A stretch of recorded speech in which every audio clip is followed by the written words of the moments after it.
అందుకే మీ అందరిని కోరుతా ఉన్నాను. ఈరోజు మనం చూశాము, ఈ రాష్ట్రంలో 10 సంవత్సరాలుగా అధికారంలో ఉన్నటువంటి బీఆర్ఎస్ పార్టీ, కేసీఆర్ కుటుంబము ఏ రకంగా దోపిడీ చేసిందో మనకు తెలుసు. వేల కోట్ల రూపాయలు దోపిడీ చేయడం జరిగింది. అది కాళేశ్వరం సాగునీటి ప్రాజెక్టు కానీ, లేక లిక్కర్ బిజినెస్లో కానీ, ఇసుక వ్యాపారంలో కానీ, గ్రానైట్ వ్యాపారంలో కానీ, గొర్రెల పంపిణీలో కానీ, మన్నిరేగాల్లో కానీ, దళిత బంధులో కానీ, భూ వ్యాపారంలో కానీ, ఈరోజు కాంట్రాక్టుల దగ్గర పూర్తిగా ఈ ప్రభుత్వము గతంలో ఏ రకంగా తెలంగాణ సమాజాన్ని దోపిడీ చేసిందో, ఈరోజు తెలంగాణ దోపిడీ చేసింది సరిపోలేదని చెప్పి ఢిల్లీకి వెళ్ళి, ఢిల్లీలో కూడా కేసీఆర్ కుటుంబము, కేసీఆర్ కూతురు కవిత ఏ రకంగా అక్రమంగా ఆపు ప్రభుత్వంతో కలిసి లిక్కర్ వ్యాపారంలో ప్రజాధనాన్ని దోపిడీ చేసిందో, ఏ రకంగా లిక్కర్ కుంభకోణానికి పాల్పడిందో మనం చూసాము.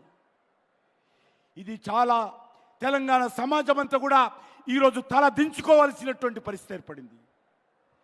తెలంగాణలో 10 సంవత్సరాలుగా దోచినటువంటి కేసీఆర్ కుటుంబము ఢిల్లీకి వెళ్ళి లిక్కర్ బిజినెస్లో ఈరోజు అక్రమాలకు పాల్పడి తెలంగాణ సమాజం అంతా కూడా తల దించుకునే విధంగా ఈరోజు కేసీఆర్ కుటుంబం వ్యవహారం చేసింది.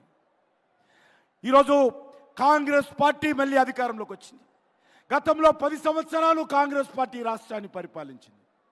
మళ్ళీ మొన్న టీఆర్ఎస్ పార్టీ 10 సంవత్సరాలు పరిపాలించింది. మళ్ళీ ఈరోజు కాంగ్రెస్ పార్టీ అధికారంలోకి వచ్చింది. కాంగ్రెస్ పార్టీ కుక్కతోక వంకరినట్టుగా ఈరోజు తన అవినీతి కార్యక్రమాలు మళ్ళీ తెరలేపడం జరిగింది. ఇచ్చిన 6 గ్యారంటీలు అమలు చేసే పరిస్థితి లేదు. 100 రోజులైంది కాంగ్రెస్ పార్టీ అధికారంలోకి వచ్చి. 100 రోజుల్లో 6 గ్యారంటీలు అమలు చేస్తామని చెప్పారు. కానీ ఈ యొక్క 6 గ్యారంటీల విషయంలో తెలంగాణ సమాజానికి స్పష్టత లేదు. అందుకే మనందరినీ కోరుతా ఉన్నాను, ఈరోజు ఈ రాష్ట్రం ముందుకెళ్లాలంటే, దేశంలో ఒక సుస్థిరమైనటువంటి ప్రభుత్వం రావాలంటే, దేశంలో ఈరోజు నరేంద్ర మోడీ గారి నాయకత్వము మరొకసారి హ్యాట్రిక్ ప్రధానమంత్రిగా నరేంద్ర మోడీ గారిని మనం ఆశీర్వదించాల్సినటువంటి అవసరం ఉంది. అంతేకాకుండా ఈరోజు గత 10 సంవత్సరాలుగా నరేంద్ర మోడీ గారి నాయకత్వంలో తెలంగాణకు అండగా ఉన్న విషయాన్ని మనవి చేస్తా ఉన్నాను. వారు గత కొన్ని సంవత్సరాలుగా మరి ఏ రకంగా తెలంగాణలో అన్ని జిల్లాలు పర్యటిస్తూ ఉన్నారో మనం చూస్తూ ఉన్నాము. గత కొద్ది రోజులుగా దక్షిణ భారతదేశంలో నరేంద్ర మోడీ గారి నాయకత్వంలో ఏ రకంగా సౌత్ ఇండియా అభివృద్ధి కోసం కూడా వారు కృషి చేస్తున్నారో మనం చూస్తూ ఉన్నాము.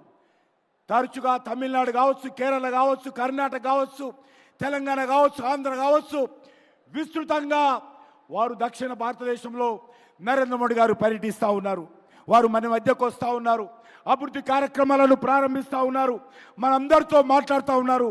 ముఖ్యంగా తెలుగు ప్రజలతో నరేంద్ర మోడీ గారు ఏ రకంగా మమేకమై పనిచేస్తున్నారో మనం చూస్తున్నాం.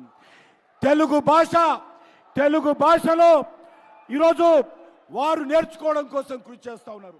ఈరోజు తెలుగు వాడిగా మనం గర్వపడాలి. తెలుగు భాషను కూడా మన ప్రియతమ ప్రధానమంత్రి గారు ప్రోత్సహిస్తూ ఉన్నారు. తెలుగు భాషలో స్వయంగా ప్రధానమంత్రి గారు మాట్లాడుతూ ఉన్నారని మనవి చేస్తూ ఉన్నాను.